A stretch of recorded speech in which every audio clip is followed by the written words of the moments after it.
Tak ty by si začal byť fyzicky proti mne? Počúvaj ma, ty teplý žebrák skurvený, ty retardovaná, priebaná hlava, slabá kopia Resta, IQ ešte menšie ako Rest, pretože Rest má aspoň tú 100. Ty čo chceš? Ty sa nauč streamovať, ty mentál. Zaútoč na mňa, vykopni mi tie dvere, Hurbanova 37, ty žebrák.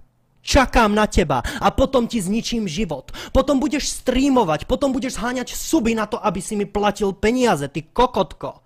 Si zoženiem búchačku a vystrelím ti oko rovno vo dverách.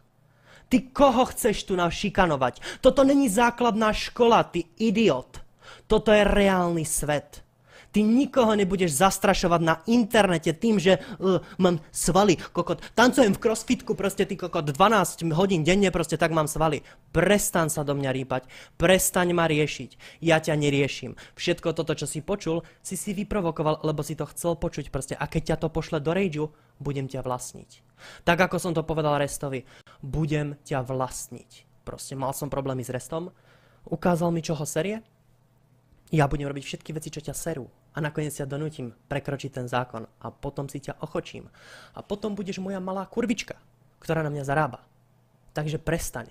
Ja mám IQ trojnásobok tvojeho. So mnou neviebeš. Buď ma zabiješ, alebo si v piči.